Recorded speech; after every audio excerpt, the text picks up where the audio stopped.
Welcome to Sacrilegious Discourse. I'm husband. And I'm wife. Together, we're reading the Bible for the very first time. We grew up without religion and wanted to know what all the fuss was about. Well, what have we learned so far? That God is a dick, and apparently some people believe in talking donkeys? We're not trying to pass ourselves off as experts. Nope, we're just reading the Bible for the first time and giving our first take reaction. If you'd like to join us in this venture, you might consider starting at episode 1. Otherwise, jump in wherever you like. All right, let's go read the Bible. Yeah, let's get to it.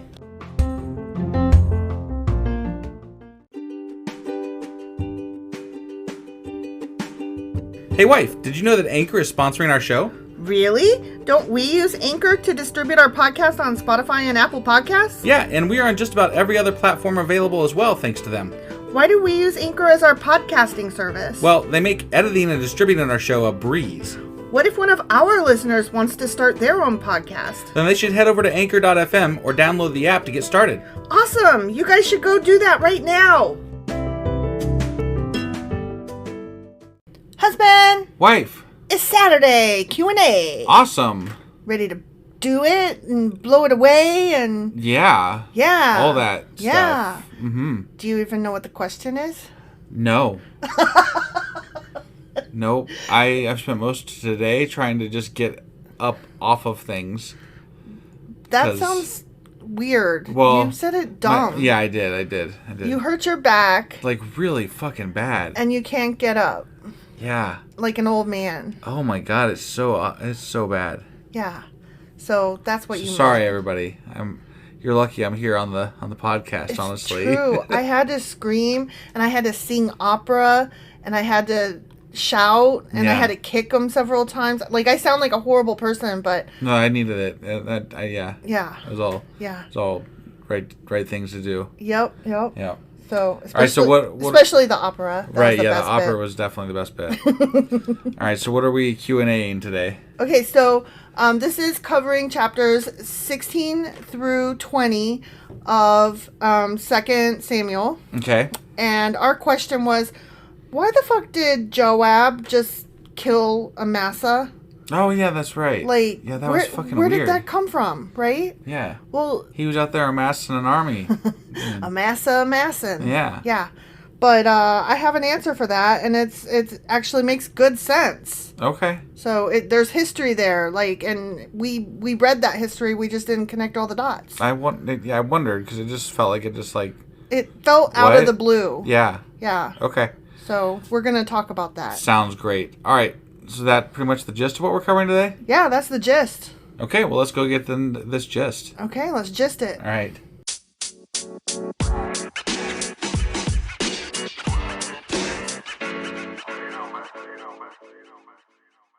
Okay, so before we talk about Amasa, let's talk a little bit about Joab. Okay. Okay? Yeah. So, do you remember that Joab has already killed 2 people?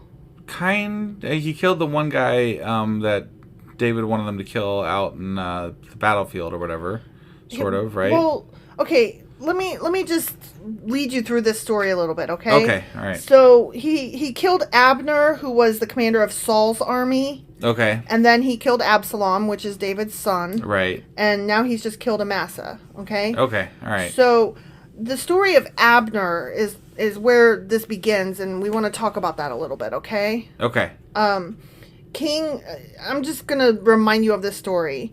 King Ishbosheth accused Abner of sleeping with Saul's concubine. Okay. And then Saul was like, I can't even believe, I would never. Do you remember that kind of?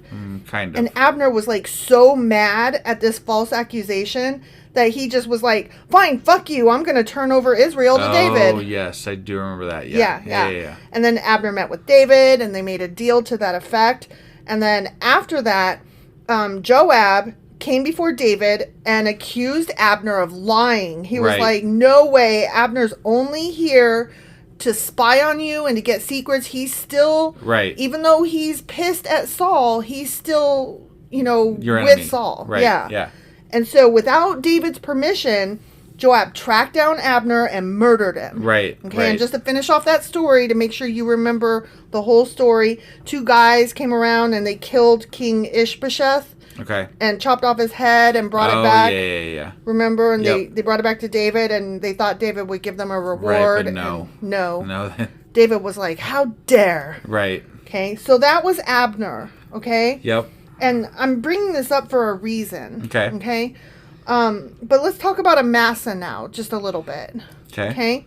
So Amasa's mother was Abigail, who is the sister of King David and also the sister of Zariah. Okay. Who is the mother of Joab. Okay. So Amasa was Joab's cousin. He was Absalom's cousin. He was David's nephew. And at the time that they were fighting Saul, he was David's military commander. Okay. Okay, so he was like in like Flynn, okay? Sure, He was cousins and uncles and nephew. Like, he was the family guy. Right. And in charge of David's army. Okay. He was the commander-in-chief or what the fuck ever. Right. But I thought they had referred to Joab as that before in the past.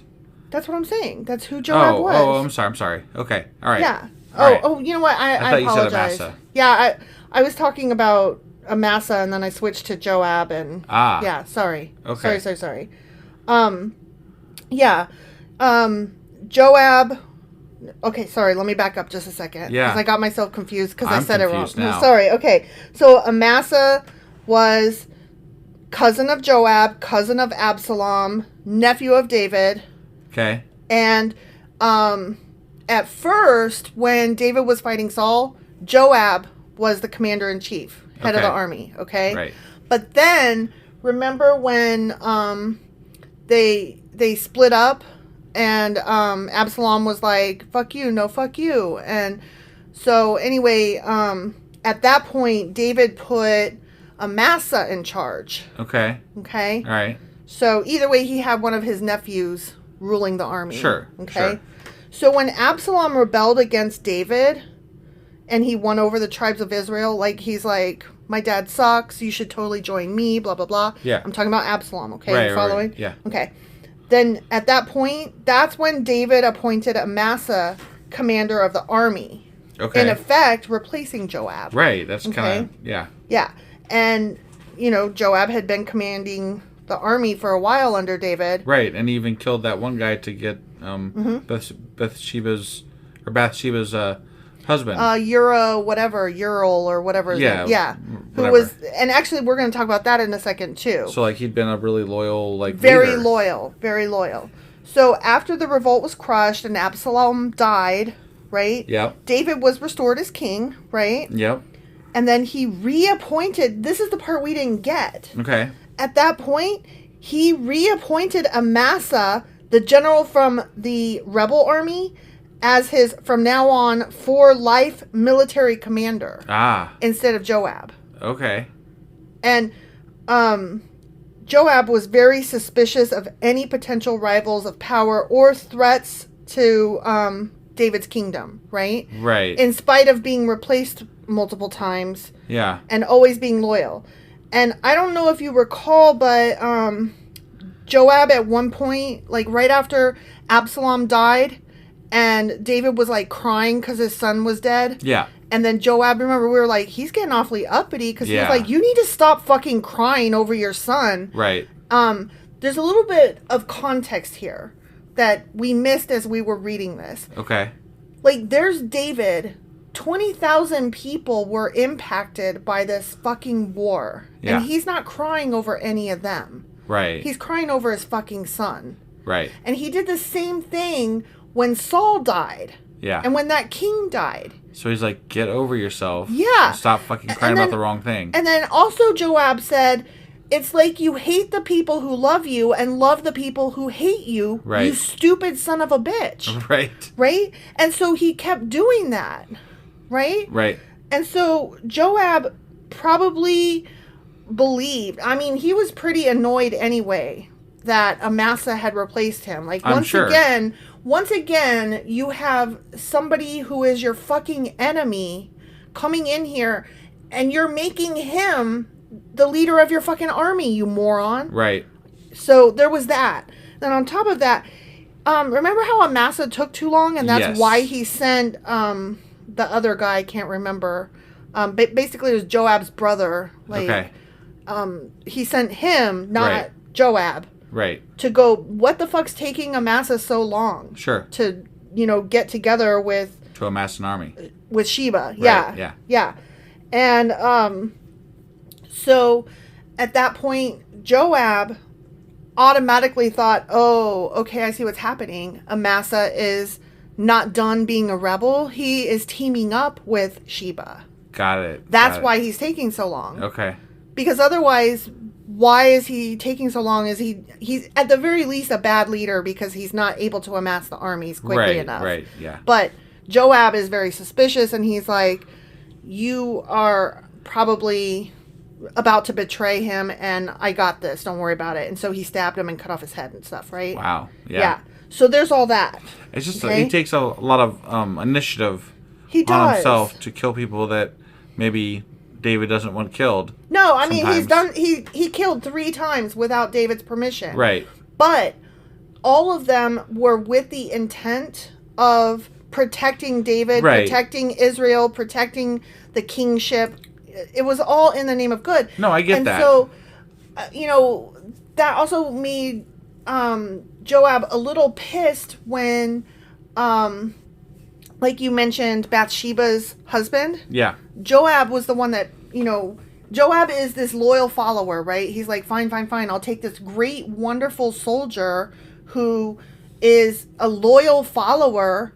Yeah. And I will go ahead and put him at the front of the fucking army and have him killed. Along with other people, just to make sure that we can get this done for you. Just so that you can have the woman that you are lusting after, you dumbass. Right. So he's like, here I am, I'm doing all of this for you, and you're replacing me with somebody who was the rebel. Right. The rebel alliance, so to speak, you know? Yeah. So that explains things a little bit better why Joab was like, nah, fuck this, you're dead. Right. Yeah, I guess so.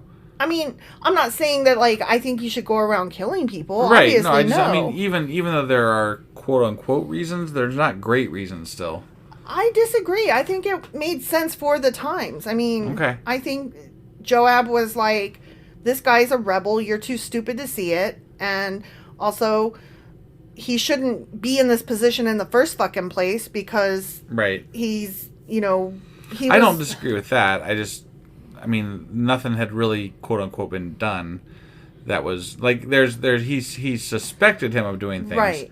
But nothing had really actually been done per se. But Joab has been right thus far. Because think about if Absalom had lived, right? Like Joab was like, no, if he lives, he's just going to continue to foment more problems throughout the kingdom. Sure. So he's a problem solver. Yeah, no, I got it. And I don't necessarily think he's an opportunist. Like I'm thinking of Littlefinger in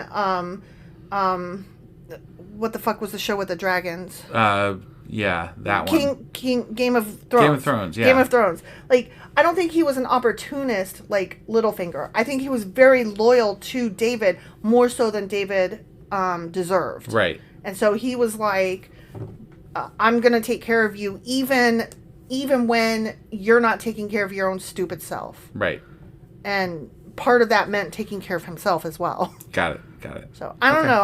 I'm not saying I like him. I'm saying I respect and understand his reasons. They make sense. He does what he feels is right, and he's not doing it for the wrong reasons. Exactly. I don't think he's a selfish son of a bitch. I think that he just takes charge and does what needs to be done. He is kind of put in these stupid, bad positions, too, though, where he's having to share...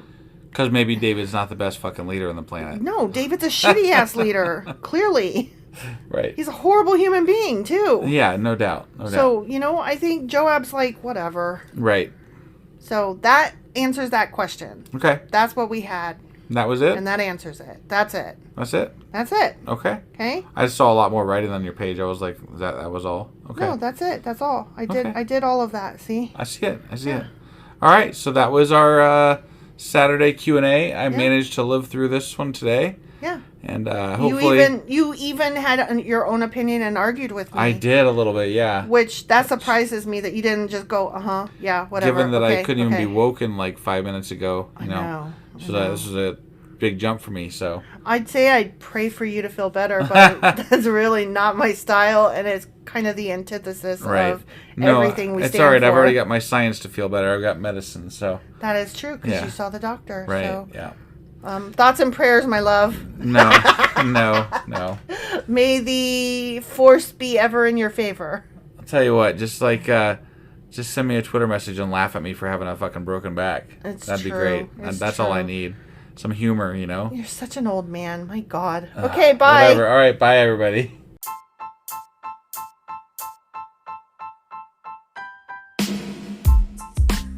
Hey, wife, I guess that's the end? But husband, that's just sad. It doesn't have to be. We are on lots of social media platforms like Twitter. Our handle there is sacrilegious_D. For D's nuts. Oh my God. Stop doing that. Anyway, we're also on Facebook, Instagram, and Pinterest. There's a link to all of our social media sites at our website. Ooh, we have a website? Yeah, it's sacrilegiousdiscourse.com, where you can also find a link to our merch shop. We have a merch shop? Yep. We have podcast-themed clothing, mugs, notebooks, and more, as well as an atheist and science-themed products.